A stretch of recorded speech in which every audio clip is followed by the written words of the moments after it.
Algumas tentativas de definir a música concentram-se no método da produção da música. Embora alguns dos primeiros instrumentos da pré-história devam ter sido pedras e pedaços de madeira, foi apenas no século passado que a ideia de que a música só poderia ser produzida por um cantor ou por um instrumento musical tradicional foi desafiada.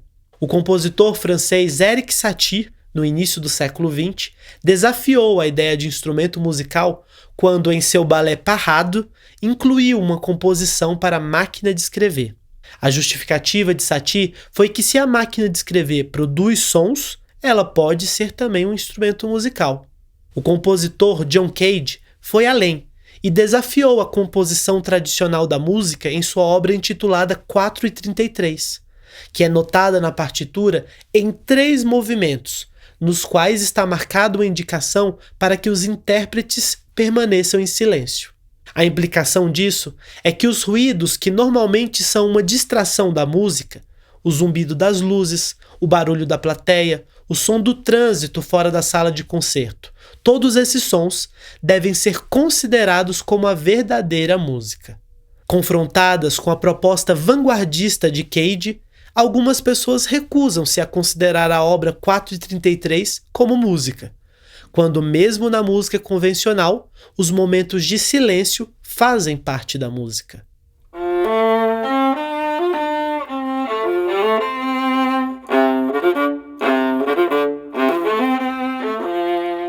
Olá, eu sou Ana Cansado, violista e integrante do grupo Jacarandá. No bloco Por Dentro da Orquestra de hoje, conheceremos Maria Silva, que apresentará o seu instrumento, a flauta.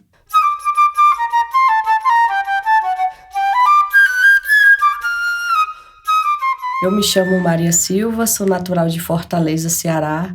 Eu iniciei a minha carreira na música em projeto social com flauta doce e fui tocando de um projeto para o outro, aprendendo em cursos de verões, festival Eleazar de Carvalho, música da Ibiapaba.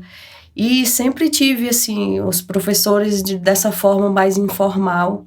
E a partir daí, desse momento, o meu desejo de aprender a tocar a flauta transversal, porque até então tocava flauta doce. Aí me encantei pela flauta transversal, aí fui estudar música na orquestra do grupo Pão de Açúcar, lá em Fortaleza, e depois de algum tempo, aí eu ingressei na Orquestra Sinfônica da Força Aérea Brasileira, onde atualmente eu estou atuando como flautista. E a flauta sempre foi para mim um instrumento maravilhoso, que eu tive essa paixão, né? Desde a minha infância. Então, há muito tempo que eu estou nessa carreira como musicista e hoje trabalhando profissionalmente com a música, é uma realização para mim, né? A parte do meu sonho musical. Em 2011, eu ingressei na Universidade Estadual do Ceará, onde eu cursei licenciatura. Depois mudei para a UFBA, porque como eu sou militar, eu fui transferida e terminei aqui. Aí depois, a partir daí, vim para aqui transferida para Brasília e terminei a licenciatura na Claretiano, onde eu também, parte da minha profissão, também atuante como professora de música, de flauta doce e flauta transversal também. Então, essa é a flauta transversal. Ela é dividida em 3 partes: o bocal, o corpo e o pé. A flauta transversal nem sempre foi assim, com essas chaves desse material. Registros apontam que a primeira flauta foi encontrada há muitos anos atrás. Ela era feita de osso, utilizada em rituais religiosos. E só no século XIX que ela foi aperfeiçoada. Pessoas importantes conseguiram ver o melhor material para ter uma melhor amplitude de som, para que esse instrumento possa ser mais amplificado. Hoje ela tem chaves, ela é feita de banho de prata, tem também as flautas com banho de ouro, tem flauta de madeira. Na orquestra, ela pode atuar como primeira flauta, tem a segunda flauta e também a terceira flauta ou pícolo. que a terceira flauta vai alternando terceira flauta e pícolo, que né, o pícolo é o instrumento, como se fosse a flauta menor, com o menor orifício, que ela é utilizado para brilhar mais nos solos e né, alguns trechos importantes da orquestra. O som da flauta é esse aqui.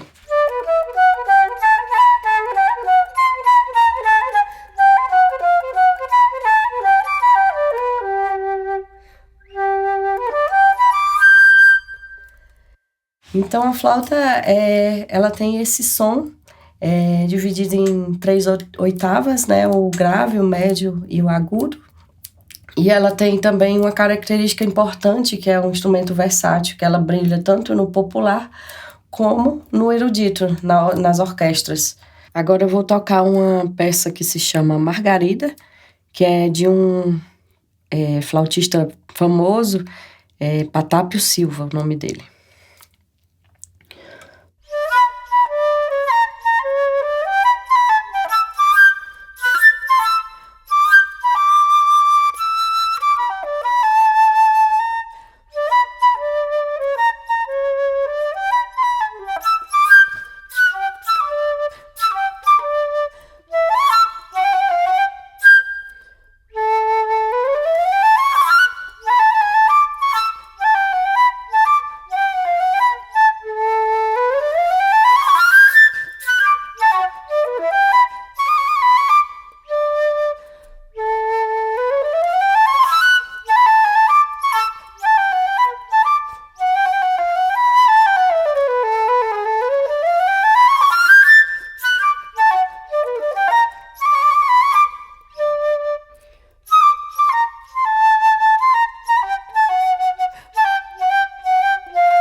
Olá! Até o início do século XIX, era comum que os compositores de ópera compusessem cada papel tendo em mente a voz de um cantor ou uma cantora específica. Como, por exemplo, Verdi compôs o papel de Abigail da ópera Nabucco para a soprano e sua segunda esposa, Giuseppina Strepponi. Ou como Rossini, que compôs o papel protagonista da ópera Guilherme Tell para a voz do barítono francês Henri Bernard d'Abbadie. Além disso, até o início do século XIX, as óperas eram compostas para uma ocasião específica, já que após serem estreadas, a maioria delas não voltava a ser reapresentada. Nos poucos casos em que eram reapresentadas, essas óperas eram submetidas a revisões ou recompostas para se adaptarem a uma nova companhia de cantores. No entanto, ao decorrer do século XIX, os compositores começaram a compor muito mais em função das ações dramáticas evocadas pelo texto do que para exaltar as habilidades vocais de um determinado cantor. Somado a isso, a popularidade de algumas obras e a consolidação destas em um repertório que passou frequentemente a ser reapresentado em teatros, suscitou para os cantores a necessidade de interpretar papéis que não tivessem sido compostos exclusivamente para suas vozes. Assim, a voz é que deveria se adaptar às especificidades da partitura. É nesse contexto que a distribuição de papéis com base na classificação vocal dos cantores passa a ser uma prática comum no universo da ópera. Como vimos no episódio passado, estabeleceu-se no século XIX a convenção dos 6 tipos básicos de voz no canto lírico, indo das vozes mais agudas para as mais graves, as vozes femininas, soprano, mezzo-soprano e contralto, e as vozes masculinas, tenor, barítono e baixo. No entanto, em meados do século XIX, tais classificações já não eram suficientes para caracterizar a variedade de qualidades vocais exigidas pelos diferentes papéis de ópera. Assim, levando em consideração parâmetros como extensão e tessitura vocal, peso da voz, timbre e brilho vocal, foram introduzidas outras subclassificações vocais.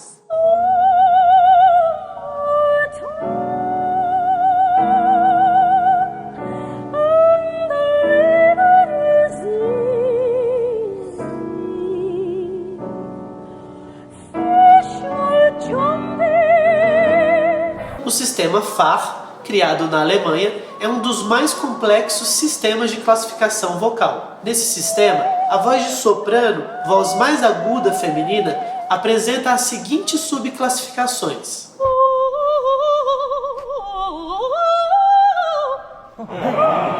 Soprano coloratura ou leggero.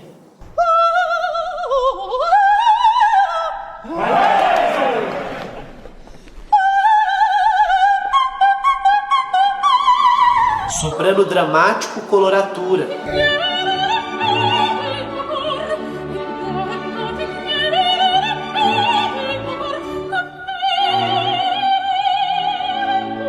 Soprano soubrette.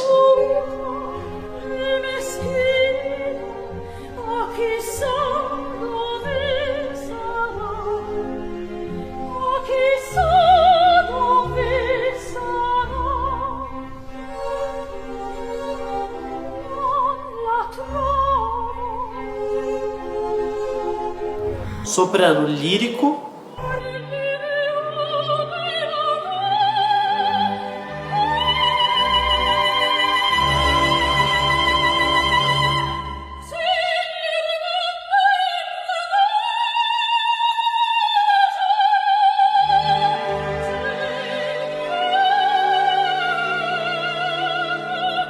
Soprano lírico dramático ou spinto.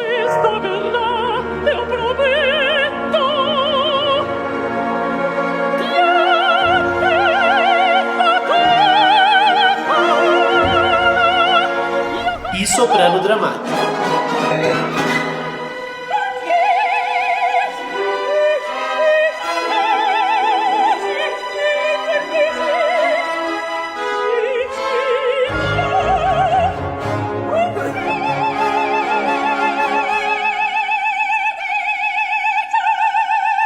No sistema Fá, a voz de mezzo-soprano, a voz intermediária feminina, apresenta por sua vez as seguintes subclassificações: mezzo-soprano coloratura,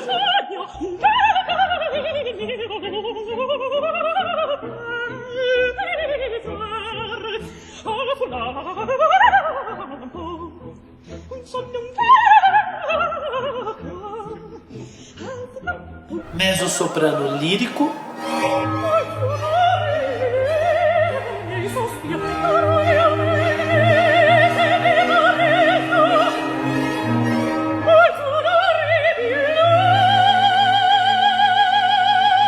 e mezzo-soprano dramático.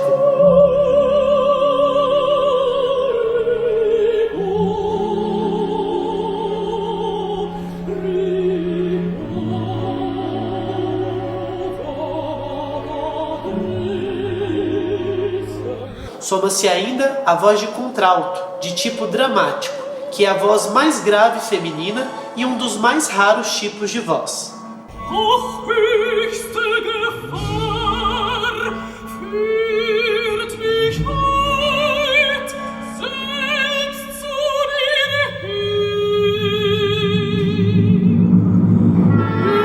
Já a voz de tenor, voz mais aguda masculina, apresenta as seguintes subclassificações: tenor leggero ou tenor di grazia.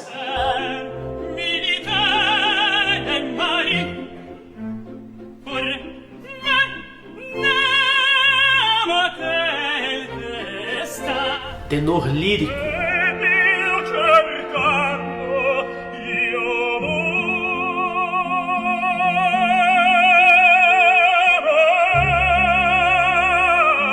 Tenor lírico dramático ou spinto.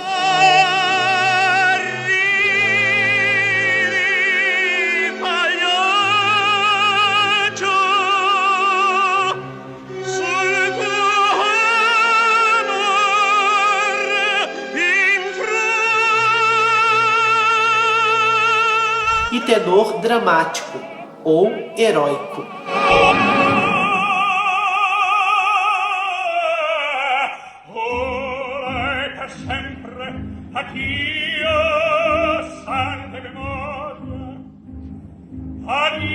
A voz de barítono, a voz masculina intermediária, aparece no sistema FAR com as seguintes subclassificações: barítono lírico,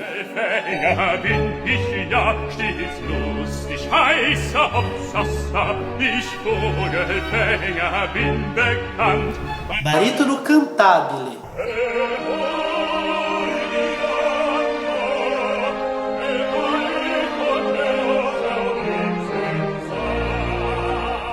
barítono verdiano,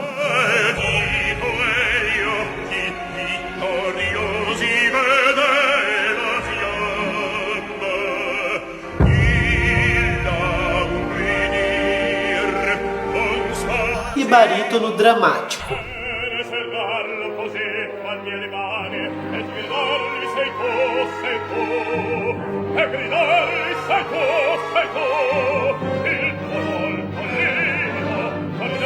Já a voz de baixo, voz masculina mais grave, apresenta as seguintes subclassificações: baixo leggero ou bufo,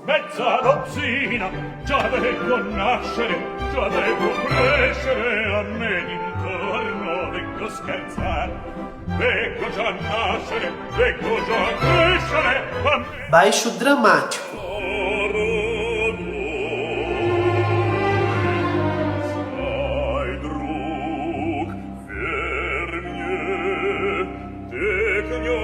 e por último, baixo profundo.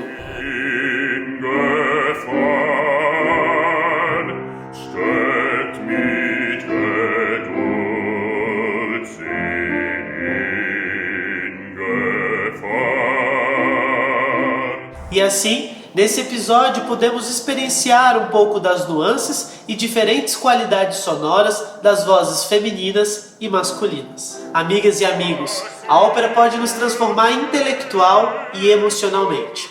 Esse foi mais um episódio do Ópera na Cidade. Até a próxima!